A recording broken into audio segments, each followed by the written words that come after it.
말씀을 가지고 패자의 결정적 부족이라는 주제로 함께 하나님 말씀 살펴보도록 하겠습니다. 제가 요즘 들어 스스로를 위험하다고 느끼게 되는 것이 하나 있다면 바로 이런 마음입니다. 우리 오늘의 본문 21절인데 우리 함께 읽어보도록 하겠습니다. 여짜오되 이것은 내가 어려서부터 다 지켰나이다. 제가 스스로 힘들고 스스로 위험하다 여기는 것은 내가 다 지키고 있다 여기는 마음이라는 거예요. 사랑하는 성도 여러분, 우리는 스스로 다 하고 있다, 다 지키고 있다 착각할 때를 종종 보게 됩니다. 그러나 물론 스스로를 격려하고 또 그런 마음을 품고 나아가는 방향은 참 좋지만 두렵고 떨림으로 구원을 이루라는 이 빌립보서의 한 구절을 생각해 본다면 스스로 다 지키고 있다라고 자만하고 있는 그 자세가 얼마나 위험한지 우리는 깨닫게 됩니다. 내가 서 있는 자리가 어디에 있는지, 내가 얼마만큼 하나님 안에서 신실하게 그 믿음을 지켜가고 있는지를 점검하는 자세는 매우 중요하다는 뜻입니다. 그런 의미에서 우리가 걸어가고 있는 이 신앙생활에서 가장 어렵고 가장 힘든 것이 무엇입니까? 라는 이 질문에 우리는 어떤 대답을 할 수 있을까요? 사랑하는 성도 여러분, 우리는 때론 우리의 구원이 확정되었다 여기는 이 믿음으로 인해서 하나님이 원하시는 삶을 이뤄내고 살아내지 못한다는 이 아이러니한 삶을 살아갈 때를 종종 보게 됩니다.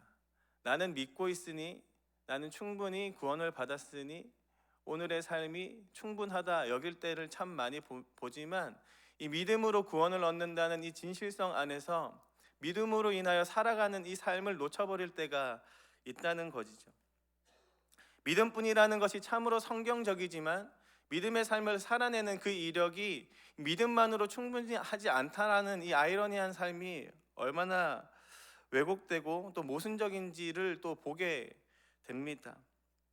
그러기에 우리가 오늘의 자세를 참 점검해 보아야 하는 것이죠. 내가 진짜 믿음 안에 거하고 믿음으로 살아내고 있는지를 점검하는 자세가 매우 중요합니다. 믿음과 믿음을 적용하는 이 삶의 무한한 간격을 우리는 충분히 가지고 있고 또 신앙의 생활을 걸어간다는 것은 이 무한한 간격을 매일마다 좁혀가야 하는 삶이라는 것을 우리가 인식해야 합니다. 오늘의 부자 청년은 어쩌면 자기의 신앙생활이 왜곡되어 있음에도 불구하고 다 지키고 있다 착각하고 하나님 안에 선택된 백성이라 착각하면서 그냥 관성에 따라서 신앙생활을 하고 있던 청년이었음을 우리가 보게 됩니다. 그렇다면 우리는 이 부자 청년과 달리 예수님이 꿈꾸시는 대로 정말로 어떻게 하면 우리는 온전한 삶을 살아낼 수 있을까요? 오늘의 본문을 통해서 우리가 회복해야 할 두 가지 자세 정도를 좀 보고자 합니다. 오늘 우리가 회복해야 할 모습, 첫 번째 모습은요, 한 가지 부족한 것을 찾는 신앙입니다. 22절을 보면 이렇게 이야기합니다. 예수께서 이 말을 들으시고 이르시되 내게 아직도 한 가지 부족한 것이 있으니. 부자 청년은 예수님이 제시한 이 영생의 기준에 대해서 너무나 자신만만하게 다 지키고 있다라고 이야기하고 있습니다. 그러나 잘하고 있다가도 마지막 결정적인 순간에 한 가지 실수로 모든 것을 그르치는 것이 인생이었던 것처럼 영생의 기준조차도 마찬가지입니다. 늘 패자에게는 승자가 없는 한 가지 부족한 점이 있는 것처럼 예수님이 말씀하시는 대로 다 지키고 있지만 한 가지 여전히 부족한 것이 있다라고 이야기하는 거죠. 우리에게 한 가지 부족한 것이 무엇일까요? 우리는 먼저 예수님이 말씀하시는 이 기준을 좀 묵상해 볼 필요가 있습니다. 우리 20절 함께 읽도록 하겠습니다. 20절입니다. 내가 계명을 안 하니 간음하지 말라, 살인하지 말라, 도둑질하지 말라, 거짓 증거하지 말라, 내 부모를 공경하라 하였으나. 십계명을 지금 예수님이 이야기하고 있는데 저는 좀 독특하게 바라 보여집니다. 십계명의 순서를 한번 펴서 보신다면 예수님은 지금 순서를 뒤죽박죽 이야기하고 계세요. 7계명을 먼저 이야기하시고 6계명을 말씀하시고 8계명과 9계명을 말씀하시고 다시 5계명을 이야기합니다. 예수님이 만약에 10계명을 가르치고 싶으셨다면 5계명부터 10계명까지 순서대로 이야기해야 됨에도 불구하고 예수님 지금 반복적으로 뒤죽박죽 이렇게 이야기하신다는 거예요.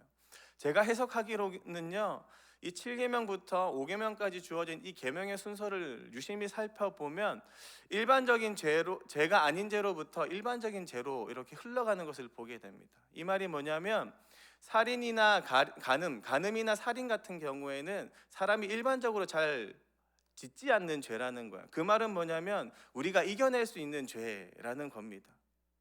그런데 뒤로 가면 갈수록 도둑질하지 말고 거짓 증거하지 않고 부모를 공경하라는 이 죄는 우리가 일반적으로 더 지을 수 있는 죄로 넘어가는 거예요. 우리가 반대로 표현하면 우리가 더 강조점을 가지고 지켜내야 되는 죄라는 겁니다. 그리고 마지막에 이야기하는 이 10계명, 탐심에 대한 죄, 재물에 대한 죄는요, 우리가 그렇게 끊임없이 이겨내야 되는 죄고, 우리가 인식 하나 잘못하면, 까딱 하나 잘못하면 순간적으로 넘어갈 수 있는 죄라고 이야기하고 있는 거죠. 중요한 것은 예수님이 지금 말씀하시는 이 7계명부터 5계명까지의 모든 이 5가지 계명, 6가지 계명은요, 중요한 것은 이웃을 향한 사랑에 대한 계명이라는 겁니다. 예수님이 너 다 지켰냐라고 물어볼 때 1계명부터 4계명으로 이야기를 하시는 것이 아니라 이웃을 향한 마음을 지금 점검하고 있다는 것이 참으로 중요하다는 뜻이에요. 사랑하는 성도 여러분, 그러기에 우리가 이웃을 향한 우리의 마음 가운데, 이웃을 향한 이 사랑 가운데, 행동 가운데 우리에게 부족한 것이 하나 있는지 찾아보는 오늘의 하루가 되길 주님의 이름으로 축복합니다. 하나님이 꿈꾸시는 대로 거룩한 삶을 살아내는 것에 있어 무엇보다 하나님을 향한 사랑도 참 중요하지만 우리가 점검해야 하는 것은 이웃을 향한 우리의 태도인 줄로 믿습니다. 더욱더 예수님이 말씀하신 대로 우리가 가지고 있는 부와 재물을 사용하는 패턴들을 점검하시고 우리가 흘려보내는 방향들을 점검하는 오늘의 하루가 되길 주님의 이름으로 축복합니다. 우리에게 한 가지 부족한 것은 예수님의 기준은 간단 명료합니다. 22절입니다. 함께 읽겠습니다. 내게 있는 것을 다 팔아 가난한 자들에게 나눠주라. 다 팔아라고 이야기하는 거예요. 이 10계명, 재물에 대한 이 계명을 지키는 방식이 다 팔아입니다. 사랑하는 성도 여러분, 우리는 얼마나 다 팔 수 있겠습니까? 우리가 가진 재물을 얼마나 다 이웃들에게 나누어 줄 때 이 10계명이 완성될 수 있겠냐는 거예요.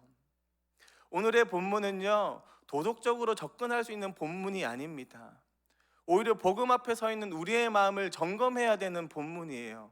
우리가 얼마나 다 팔 수 있겠습니까? 아마도 우리는 할 수 없다 여기게 될 거예요. 우리가 오늘의 본문을 통해서 정말로 깨달아야 되는 것은 뭐냐면 우리가 10계명을 다 지킬 수 없는 존재라 깨닫는 겁니다.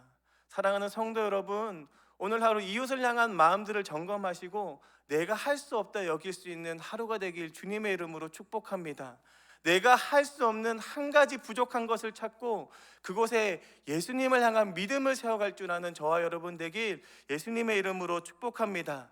내가 한 가지 부족한 것을 찾았다면 그곳에 예수님을 향한 믿음으로 채워가는 오늘의 하루가 되길 예수님의 이름으로 축복합니다. 우리가 회복해야 할 오늘의 모습 두 번째는요, 하나님은 할 수 있다는 신앙입니다. 뭐라고요? 하나님은 할 수 있다. 사람은 사람의 한계에 갇혀서 또 한계에 부딪혀서 늘 포기하게 됩니다. 자녀의 교육 문제가 그러했고 우리가 결혼의 문제가 그러하고 오늘의 직장에서의 문제들이 다 그러합니다. 우리는 사람으로 늘 사람의 한계를 부딪히게 되는 거죠. 마치 낙타가 바늘기에 들어가지 못한다는 이 정확하고 사실적이고 진실적인 팩트 때문에 우리는 할 수 없다 여길 때가 참 많습니다. 신앙의 문제도 더더욱 그러합니다. 우리가 할 수 없다고 여기는 순간부터 좌절되어지고 포기되어지고 또 그 목표를 상실하게 되어요. 그래서 내가 할 수 없다 여기면서 거룩한 삶을 일찌감치 포기할 때가 종종 있습니다. 특히나 이 10계명과 같이 돈이 없으면 어떻게 살 수 있을까? 내가 다 팔 수 있을까? 스스로 이 한계에 봉착하게 되면 이것은 그냥 조금 내가 지키지 못하고 믿음으로 커버하고 믿음으로 살아내면서 나는 괜찮겠지 여기는 사람들이 분명히 있다는 겁니다. 또 반대로 그리스도가 다 모든 것을 이루었으니까 나는 그냥 믿는 삶으로 거룩하지 않아도 돼라고 잘못된 신앙생활을 걸어갈 때도 종종 보게 됩니다. 그러나 이 두 가지의 모든 신앙생활은 다 성경적이지 않습니다. 하나님이 말씀하시는 거룩한 삶은요, 예수님으로 인하여 이미 완성된 길이지만, 이미 우리에게 구원이 확정되어 있는 길이고, 이미 구원이 우리에게 주어졌지만 믿음으로 인하여 예수님께로 충분히 자라나야 되는 삶이 우리가 걸어가야 되는 믿음의 길이라고 성경이 이야기하고 있습니다. 에베소서가 이야기하는 것처럼 그리스도의 장성한 분량에게까지 충만하게 자라나야 되는 것이 우리의 삶이라는 거예요. 그렇기 때문에 우리는 거룩한 삶을 완성해내지 못하지만 계속해서 추구해야 하는 마음은 계속해서 가지고 걸어가야 된다는 겁니다. 예수님의 강조점이 어디에 있을까요? 오늘의 본문은요, 부자가 하나님 나라에 들어갈 수 없다, 재물을 제대로 사용하지 않으면 하나님 나라에 갈 수 없다라는 것이 아니라 부자도 하나님 나라에 갈 수 있다라는 거예요. 우리 25절부터 27절 우리 함께 읽도록 하겠습니다. 25절부터 27절입니다. 낙타가 바늘귀로 들어가는 것이 부자가 하나님의 나라에 들어가는 것보다 쉬우니라 하시니 듣는 자들이 이르되 그런즉 누가 구원을 얻을 수 있나이까?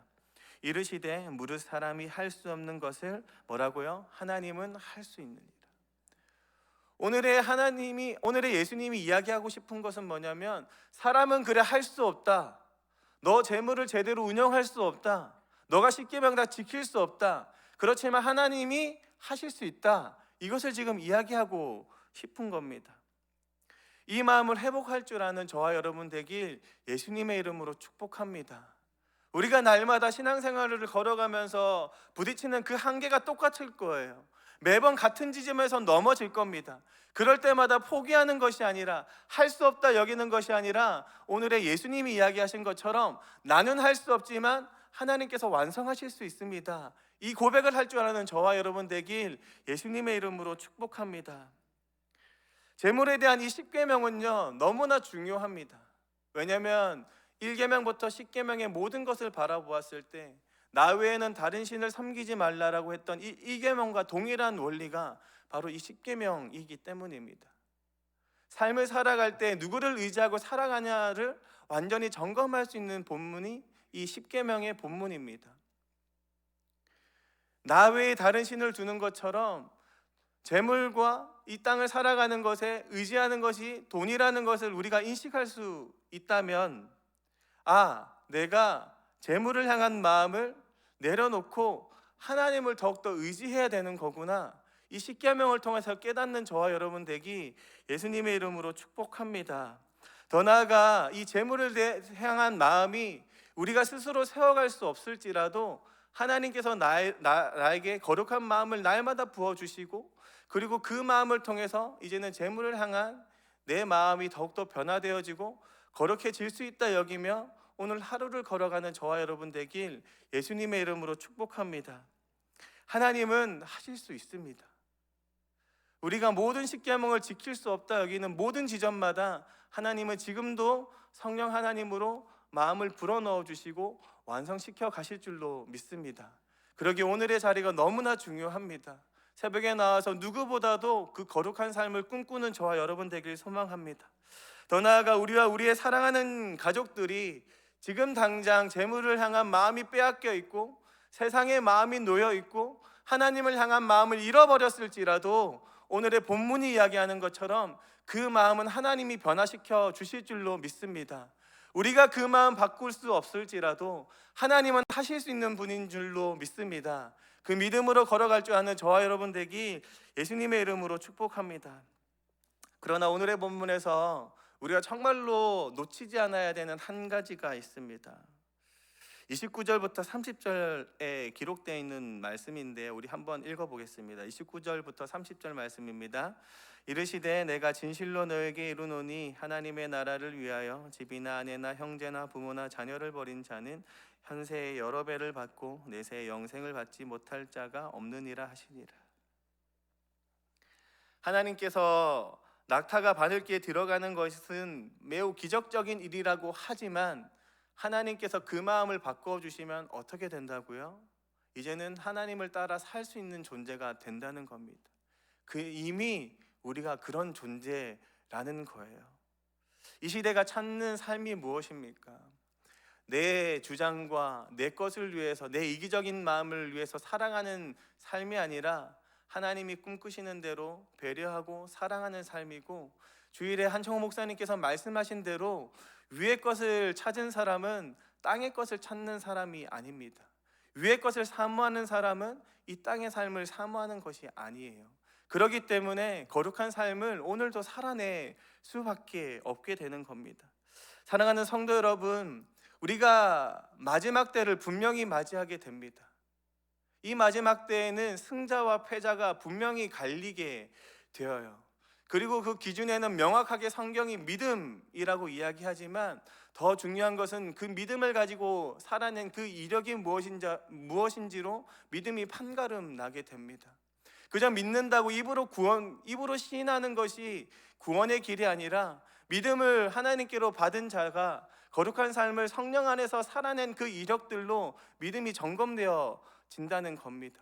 그렇기 때문에 베드로가 여쭈었던 것처럼, 나는 하나님을 따라가고 싶습니다, 예수님을 따라가고 싶습니다 라고 말했던 것처럼, 그리고 그런 자에게 큰 상이 있겠다라고 예수님이 말씀하신 것처럼, 우리는 믿음으로 믿음의 삶을 살아내야 할 줄로 믿습니다. 오늘 하루 정말로 이 마음을 점검하시고 거룩한 삶을 더욱더 완성해낼 줄 아는 저와 여러분 되길 예수님의 이름으로 축복합니다. 이 시간 함께 기도하며 나아가겠습니다.